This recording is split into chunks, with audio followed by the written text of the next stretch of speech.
It is a frosty evening in hell indeed when I find myself in even partial agreement with a Kotaku article, and yet they have come upon something here.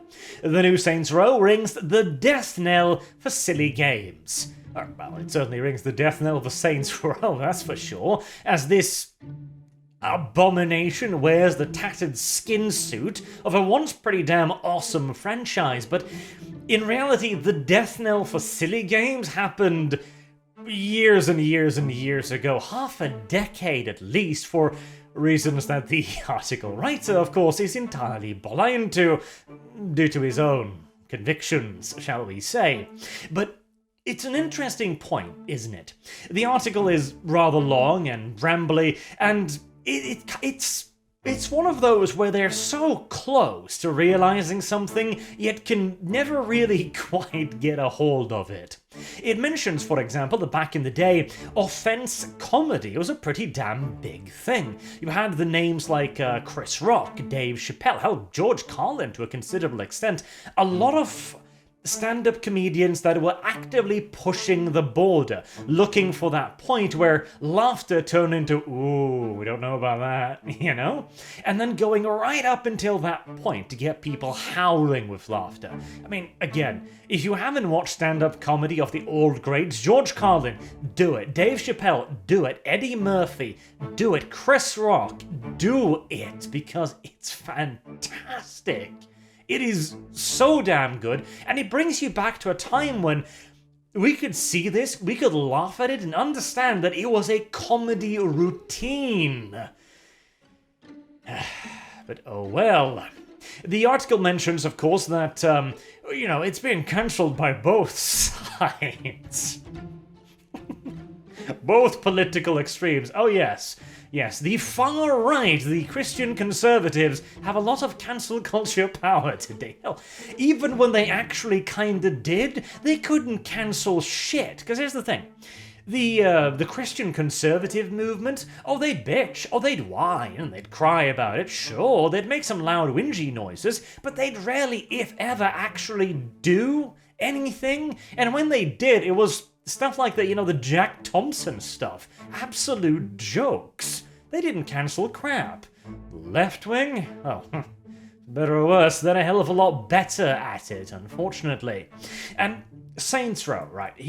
One of the interesting things I've seen popping about as well, which the article repeats too, is that you can't accuse the latest Saints Row of being woke or PC, because the other Saints Row were also super woke. They were really diverse. But here's the thing. This comes back to the argument that I've made repeatedly in my gatekeeping video, namely that this is a trick, straight up. It is an attempt to make you accept their framework, because the immediate response is, hold on. The Saints Row wasn't diverse in the terms you mean it, enforced diversity. It simply had a bunch of really cool and colourful characters, like the entirety of video gaming. Gaming has never had a problem with diversity. We have always had a ton of different heroes, different characters of different genders, different religions, different skin colors. It's just simply not been a problem. But the moment you begin discussing this, you've already entered into their territory. You have accepted diversity in and of itself as a value point to be followed and to be acquiesced to. That's the problem. But let's talk a little bit about this whole Saints Row thing, right? Because look at this here. Somebody pointed this out, and it's beautiful.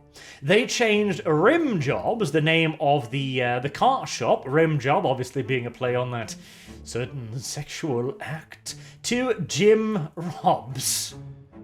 Jim Robs.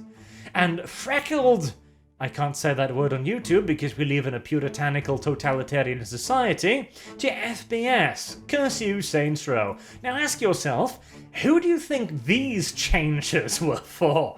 Is it the hard right, the Christian conservatives? Of course not.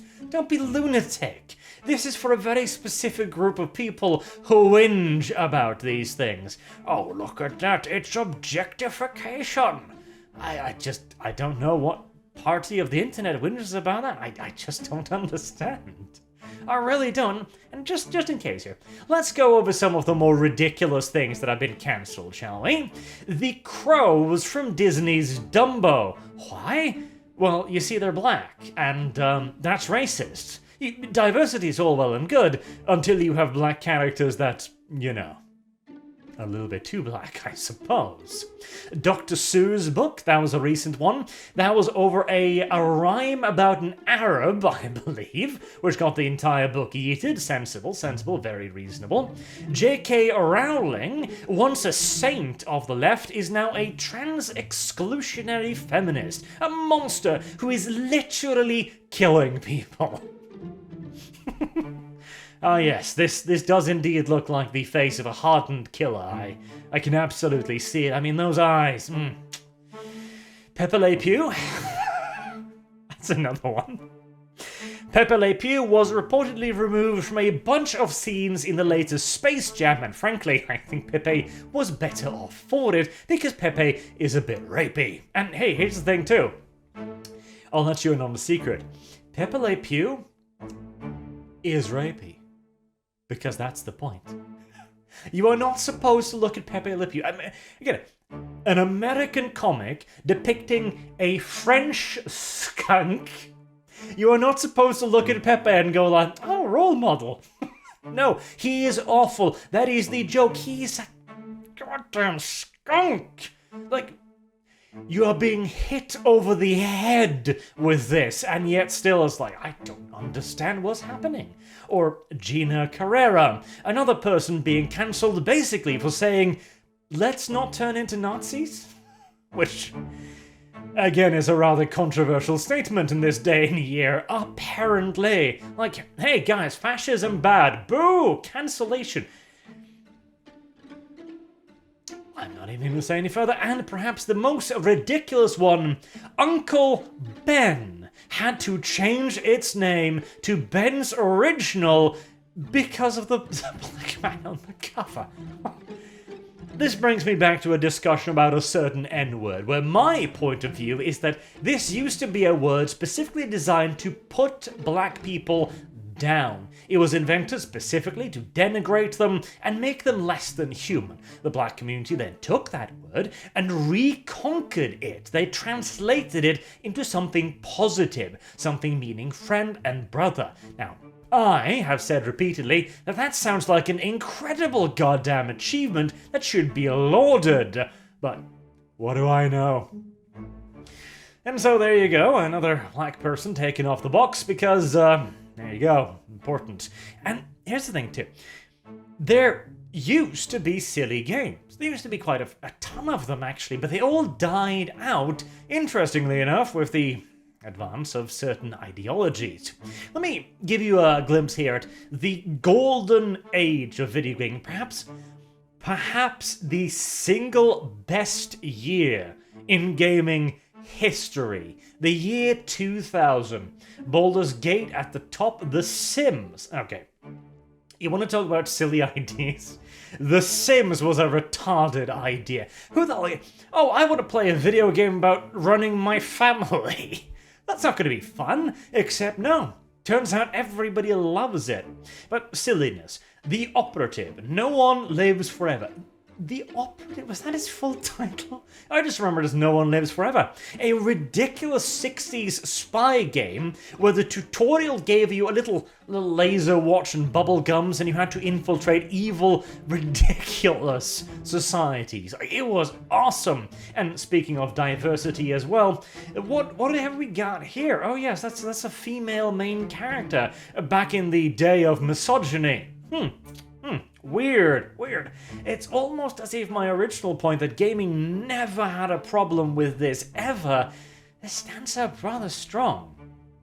Deus Ex, that was a revolutionary game that introduced a new, well, at the time it was an incredible story that sounded really far-fetched, and now, prophetic. Sacrifice, another really silly game with, it has units, it has flying units that huffs their own fart and shoots fireballs out of their assholes.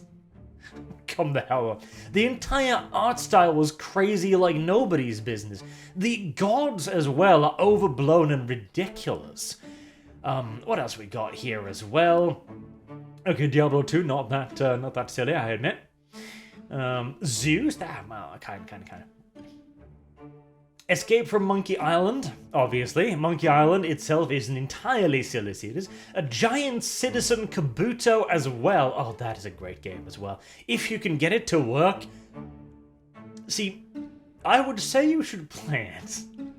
But on the other hand, it is also very much so a game from a bygone age. Expect, interesting spikes in difficulty. Let's just say.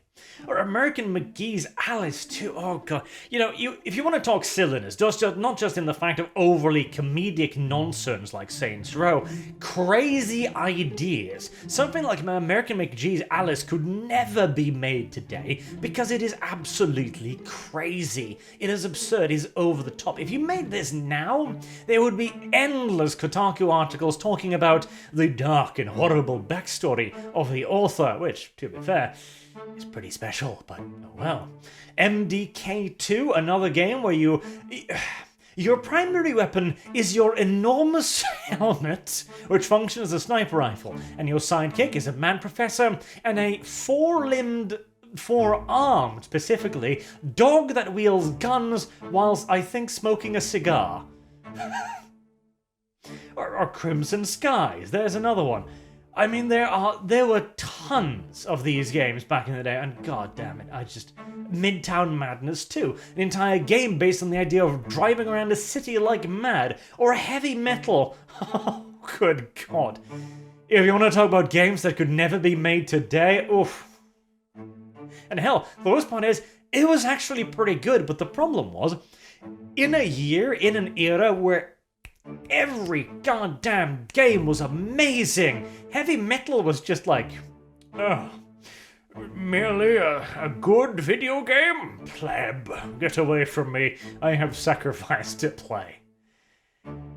The article gets so close, but it entirely misses the point. The reason why we don't get games like Saints Row anymore, we don't get games like Sacrifice, is two reasons. One, there's not the will to experiment like that. And another big part of the reason why the will isn't there is because it's risky. It is dangerous as hell to make these games today.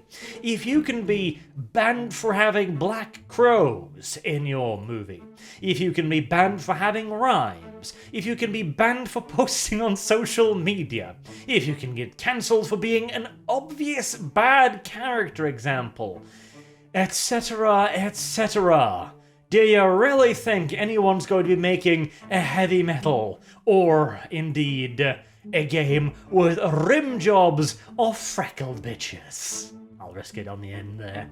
No, of course not. No one is. And that isn't the Christian conservatives' fault. Until next time, I've been Arch. Thank you all very much for watching, and I hope to see you all again soon. Till then, have a good day.